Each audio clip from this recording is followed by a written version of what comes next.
resuming debate. The Honourable Leader of the Opposition. Thank you very much. Thank you very much, Mr. Speaker, and it is an honour for me to rise on behalf of all my constituents in Regina Cpac. Indeed, on everyone in Saskatchewan, I dare say across Canada, who would like to continue to have the choice to buy the vehicle that suits their needs at a price they can afford.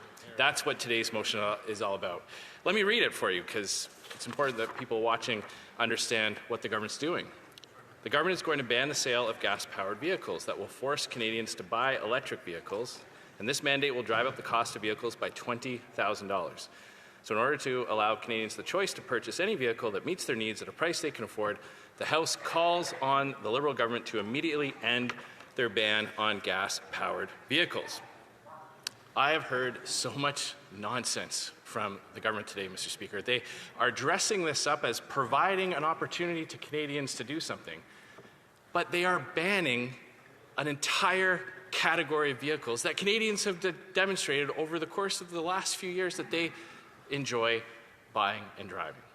I'd ask you to remember the time you purchased your first vehicle. I imagine for many Canadians it's a special moment. You know, I know people who worked hard all summer in their last year of high school. They scrimped and they saved, and as they got back to the opening day of school, they were able to buy that first vehicle. They were able to pick up their friends and drive them to school. They were able to do that because a used car back then was affordable. Now, thanks to Liberal inflationary policies and thanks to policies like this ban on gas-powered vehicles, the cost of cars are going through the roof. According to Auto Trader, the average price of a new car is now $67,000. $67,000. And a used car is now over $38,000. Under this tired 10-year Liberal government, not only has the cost of housing been pushed out of the grasp of hardworking Canadians, but the cost of car ownership is now becoming something that more and more hardworking Canadians simply cannot afford. In fact, the price of a used car is now about the same as a down payment on a new house. I mean, that's just astounding. I was astonished the other day, Mr. Speaker. We're kind of in the market for a new used vehicle. We've got another driver in the household this year. And I went online and I started looking at it. I kind of expected I could probably find something for my daughter in that $10,000 to $15,000 range. In my head, I was thinking, you know, something with a little bit less than 100,000 kilometers, I might be able to pick up for $14,000, $15,000. I just found this on Used Regina. This is a 2018 Jeep Wrangler with 123,000 kilometers on it. How much do you think that might cost? In my head, thinking back to when I bought my last vehicle, I thought, yeah, you know, that might be something, $15,000, $16,000. $28,000. $28,000 for a 7-year-old car with 120,000 clicks on it. That is something that never used to happen in this country. There's so many Canadians that used to be able to count on being able to work hard, afford a vehicle. But this busybody Liberal government, this Ottawa knows best, this group of elites who like to sit up on high and dictate to Canadians what they must do to be the right kind of person. And they're doing that by taking away choice. They all have something in common. You know, they all tend to not have to face the consequence of their decisions. They all have this insane need to boss people around and dictate how they're going to live their lives. And they all can afford electric vehicles. But many, many hardworking Canadians either can't or simply don't want to. My colleague from Manitoba was talking about how the free market has evolved to produce the kinds of vehicles that people want to buy. And the auto industry is ruthlessly competitive. I mean, millions of dollars by each of the automakers are spent every single year trying to drill down and find out exactly what it is that consumers want to buy. And then they go out and they offer it to consumers. And if Canadians buy one and not the other, well, then that auto manufacturer has to go back to the drawing board, figure something out. And they have to serve the needs of the market. But when the government comes in with its heavy hand and bludgeon and say, no, we're going to take an entire category of vehicles off the table, that's when not only do they distort the market, drive up costs, but they also kill jobs. Let's look at the impacts of this Liberal ban on your favorite car or truck. It's going to lead to nearly 40,000 jobs lost. That's not from my research, Mr. Speaker. That's from independent analysis that is looking at how the cost of these vehicles will lead to job losses. A new report says that because of the Liberals' failure to get a deal on those unjustified U.S. auto tariffs, another 50,000 jobs could be lost. So not only is Canada dealing with the terrible policies of the U.S. government, but the auto sector has to deal with the terrible policies of its own domestic Liberal government. That is a brutal double whammy that is not fair to consumers and not fair to auto workers, Mr. Speaker. There are 128,000 auto workers in Canada.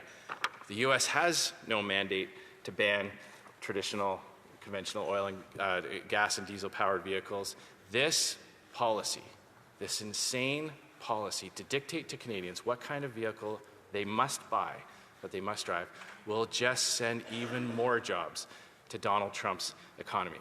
I don't know why Liberals keep finding ways to punish Canadian industry, to punish Canadian consumers, to drive jobs and investment to the United States. It is a serial part of their DNA, and Canadians will not tolerate this ban on their favorite car or truck, Mr. Speaker. Now, I heard a lot of rhetoric about the need for this to satisfy climate change targets.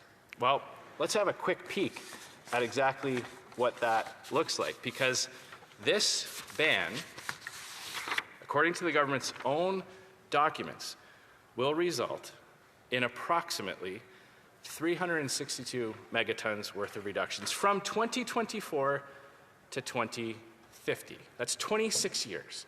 So 362 megatons in 26 years. On an annual basis, that works out to just shy of 14 megatons a year.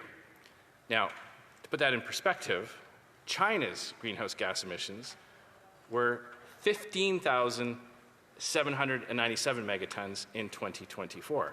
So if you just assume that China's emissions stayed flat, they didn't increase at all, Canada's reduction, thanks to this ban on consumers' favorite car or truck or minivan, will represent 0.08%.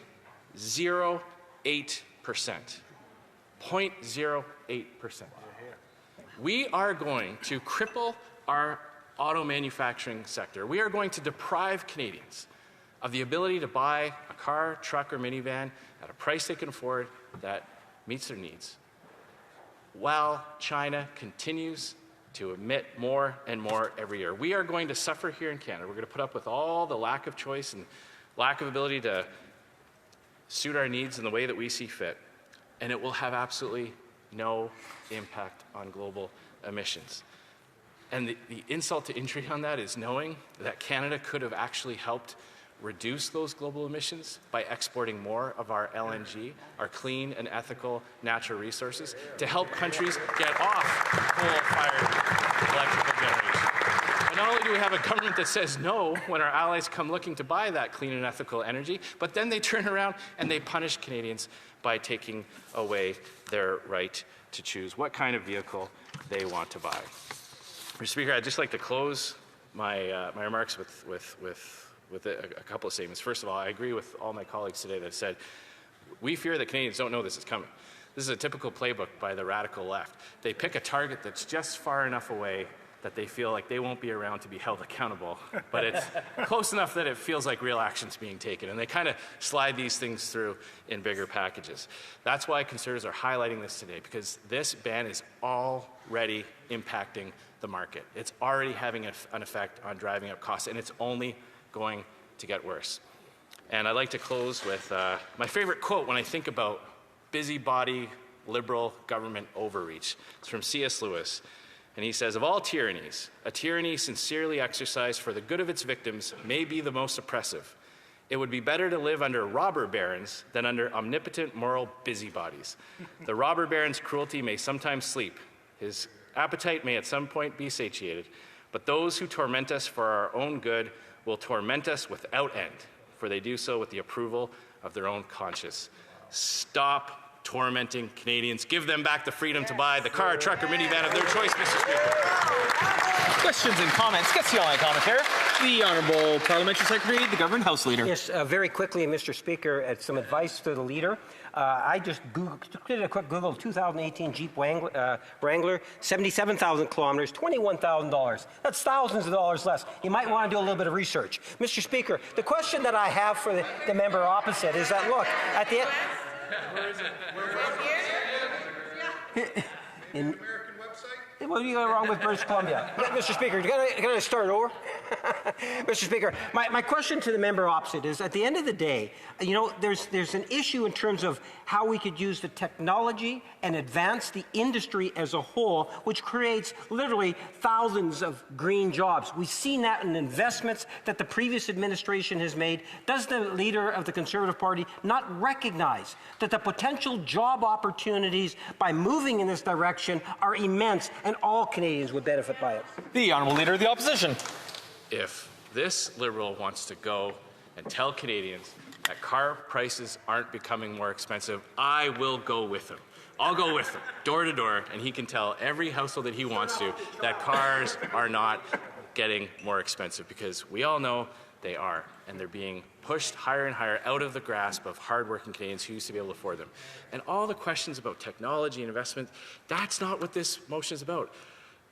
This Liberal policy is not about investing in technology or improving the grid or giving more options to Canadians. It is about banning an entire category of vehicles that Canadians have proven that they want to be able to buy, and Conservatives will always fight for their right to do so. Same comments. Gets the online commentary.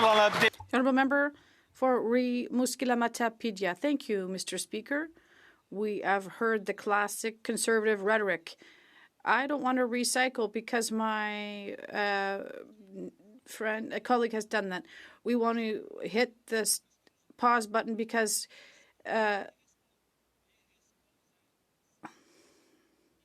what a lack of responsibility and deep cynicism. Trying not to take action to fight against climate change because others are doing worse than us. The only question I have for my colleague, Quebec has made a choice for its future, its economy and transition.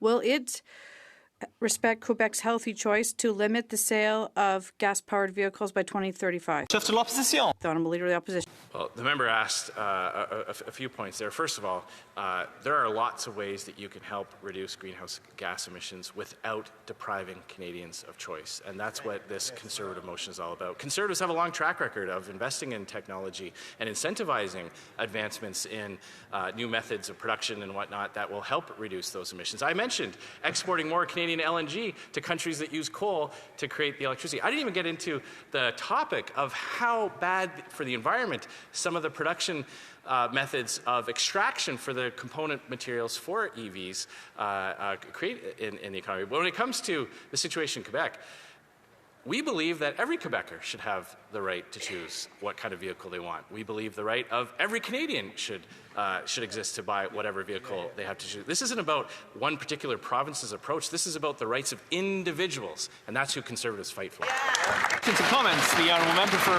Fort McMurray, Cold Lake. Thank you, Mr. Speaker, and thank you to my colleague for that speech. I, like him, represent a rural riding, and I know people in my riding tell me on a regular basis that they want to have the choice when it comes to which vehicle they drive. And oftentimes they're picking vehicles based on the safety and what's going to do best if they were to encounter a moose or another thing that perhaps some of these people in Toronto aren't necessarily familiar with seeing on a regular basis. And so I'm wondering if he can speak to some of what he hears in Regina Capel and if it's similar to what I hear in Fort McMurray Cold Lake. The Honourable Leader of the Opposition. Thank you very much, Mr. Speaker, and my honourable colleague has it exactly right. I know many of these points have been raised, but it's worth repeating because we are dealing with an unprecedented assault on consumer choice from a Liberal government that just cannot help itself. It is always increasing costs. It is always banning things. This government is like the no-fun government. Why don't we let Canadians make the choice themselves? Let 1,000 engines roar, Mr. Speaker. Let Canadians decide which vehicle they want. And as my colleague pointed out, there are so many places in this country where consumers just don't believe that an electric vehicle fits their needs. It could be because they have a lack of access to charging stations. It could be because they require a certain model or a certain ability to operate in cold weather and go long distances. That's why Conservatives believe in choice for consumers. Resuming debate, please do débat. What do you think, gang? Is that what's going on here? Is Andrew Scheer right? Apparently it does look that way. It's very believable. What is going on? Mad, mad world. I'm Aaron, Canadian Looney. Like, share, subscribe. Come and join us for one of the live shows. Catch you in the next video. Remember to vote when we get the chance.